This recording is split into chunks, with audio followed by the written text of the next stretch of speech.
At the end of World War II, you finished at Gastonia High School. In 1949. 1949. And started at Clemson in the fall of 1949. Right after that. Went to it for a year. And then went into the Navy in 1950. What month in 1950? December. So it was after the beginning of the Korean War. Yeah. And was there for 4 years, or right at 4 years. It got over. We got out a couple months early. Yeah. The war started in, if I remember right, June of, not remember, but if I read correctly, June of 1950. I'm pretty sure that's right. Yeah. And then you were there, and you went where in the Navy? Well, I went to San Diego to boot camp, and then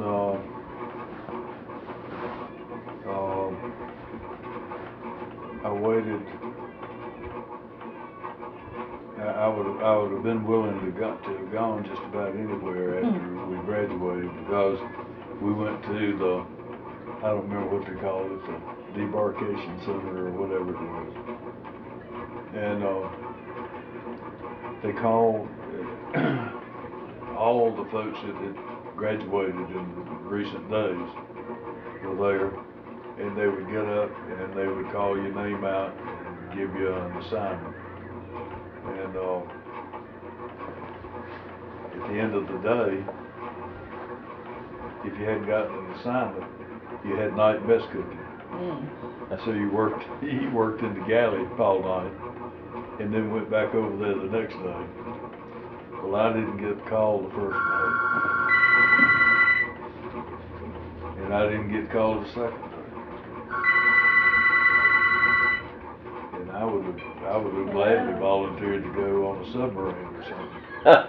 How long were you there? But I think the third day, I didn't get shipped out, but the third day, I got an assignment to go to Naval Aviation Fundamental School in Jacksonville, Florida. And that was for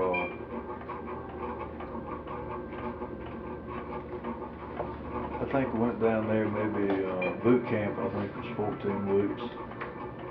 And I went from boot camp to Jacksonville, and that lasted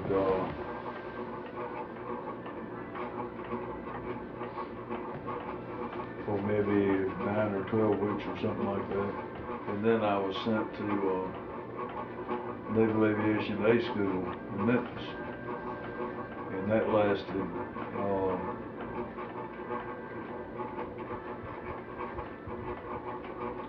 from September until, gosh, it was in the winter. It was in the maybe like December or January, and I was assigned then to Military Air Transport Squadron 8, and it just said FPO, Fleet Post. It was a Fleet Post Office address in San Francisco and Oakland, and we went out there, and they put us aboard a ship, and we went and shipped us to Hawaii, and that's where I didn't know where VRA was, but that's where it was. It was a squadron assigned to the Military Air Transport Service, and the Military Air Transport Service had Navy squadrons and Air Force squadrons, and we were I believe we were the only Navy Air Transport Squadron at Hickam Field at that time. But later there became another one, VR-7 and VR-8 both. But I stayed in Hawaii for about a year, and then was shipped to Kwajalein. That's where the base was that kind of supplied. You've heard of Annie Weetok, where the atomic bombs were first exploded. Well, anyway, the Navy had, Kwajalein was shaped like a boomerang. And it was a mile long, and then they had a little quarter of a mile tip on it. And the airfield was on that mile, and then the quarter mile part was where all the mess hall and the barracks and that sort of stuff was. And that was interesting. We flew, we serviced. It was a detachment that was made up of Navy people and Air Force people, and we serviced all the planes that were in the MATS squadrons, and we also serviced all the planes that were being flown over to Vietnam. That's when it was a French operation, and the U.S.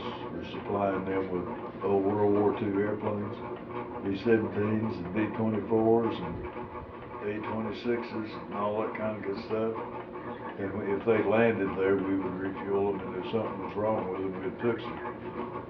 But then every once in a while, we got an opportunity to go out on the flights too.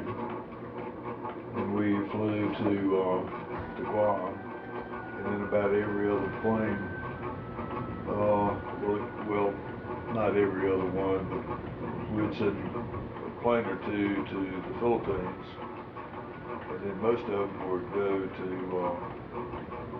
take supplies to Korea and then bring the wounded back, and then take them up to the Tripoli Army Hospital where they'd get treated. There weren't no girls down there. How long were you there in Hawaii? A year?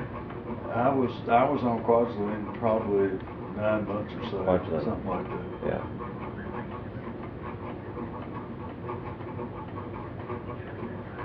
They had a movie theater there, and it was there was a little bit of a place. It was kind of sloped, and they built some bleachers out there, and they put a movie screen up down at the end of it, and they'd show a movie out there every night. But if you went out there to see that movie, the one thing you were sure to do would be to take your poncho and your pith helmet, because the chances were it would rain. But that was quite an experience. But now the time in Hawaii that was pretty nice. Yeah. Well, if you were in Hawaii for a year and then Kwajalein for, you said, I think 9 months, what did you do the rest of the time? Well, when I came back to Hawaii, I spent another year or so there. Yeah. That was the main places. The only time I ever got shot at In Hawaii? was in Hawaii. What were you doing wrong to get I shot wasn't at? doing anything wrong. We had, there was a fellow had a car, and we had loaded up in that car and gone all over to the side of the island that was, I don't know, it was the windward or leeward or something like that, but there wasn't hardly any kind of people there. But there was one town you would go through, and it would have been about like going down Main Street in Dallas, about half of it. Not much. And we didn't know anybody there. We hadn't done anything there. We didn't stop there. We didn't speed there. We didn't do anything wrong. But somebody decided that they didn't like us, and they fired at us. You didn't stop to find out who it was? Now we just decided we'd just go on. So we didn't have nothing to fire back with. So you came back and got out of the Navy in 1954. Yeah, and I started back to Clemson, and as soon as the second semester started in January, February, whenever it was. In the meantime, I worked for putting on roofs. You worked with Gene Wilson, didn't you? With Klingon Smith Roofing Klingon Company. He was Smith. he was from Pennsylvania. He was an old fellow, short and fat, and gray-headed. He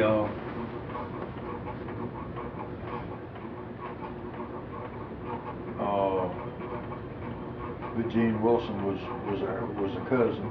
He was his daddy would have been Geneva's brother, and he and I think Gene had been in the Navy also, hadn't he? And Felix Dover, he was closer to Floyd's age. But Felix was Gene's brother-in-law. Yeah, he is. In fact, Gene was married to Felix's sister, and then later on, we went to. We worked mainly down in Columbia and Chester and some of those towns, putting roofs on cotton mills. Where most of them had these tar and gravel roofs. Yeah. And that was a lot of fun. That was a lot of fun. But Clayton Wilson came to work with us. Well, I went to Clemson for the semester, and then worked with Klingon Smith and Gene and Bud that summer also, and doing that same thing. And Clayton Wilson, who would have been Gene's uncle, had some health problems, and he started helping us too. And we were down in Columbia, and it was spent most of the summer there, and it probably never did get over 98 or 9. And we were on top of a roof. That's a hot place. It was hot. Yeah.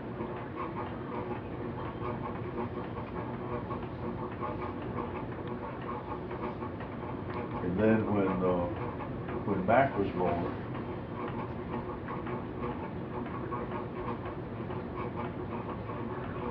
That was in your last year at Clemson? In the last year, it was the August before the last year. Yeah. Mac was 6 months old when Daddy graduated. Okay. I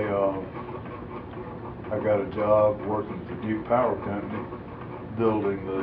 helping them build the Allen Steam Plant over here on the Catawba River. Yeah. And they had some of the engineering students from Clemson and State, mostly Clemson. I don't think they liked the students too good. But we worked in the testing department over there. And it would have been awful hard for us to make it that senior year without being able to work with them. That was great. And I think Well, you worked for them when we came home. When Mac was born, we were here for the summer. Mac was born in August, and that's when you worked for Duke Power during that summer time. I was thinking it was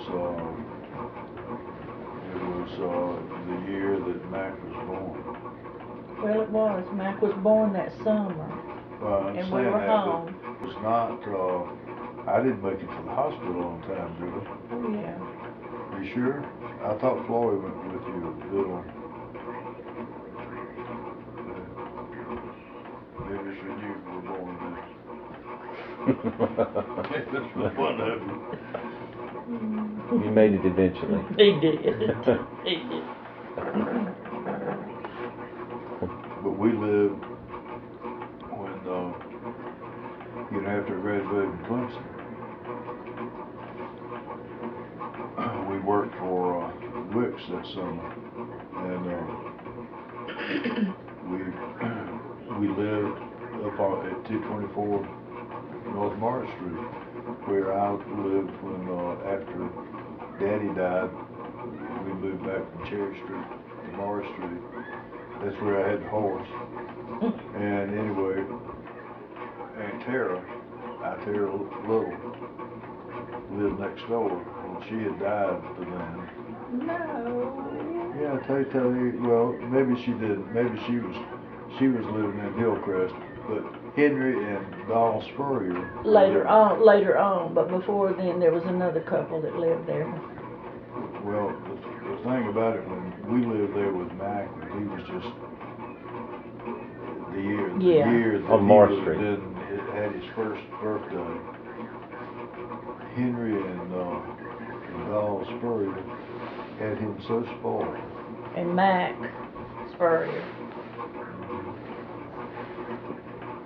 He thought, there was too many adults in Mac's young life. I think that's what ruined him. So you're saying he's ruined? Yeah. That's what your mama said. I said spoiled. We'll go back and listen to it later. Oh.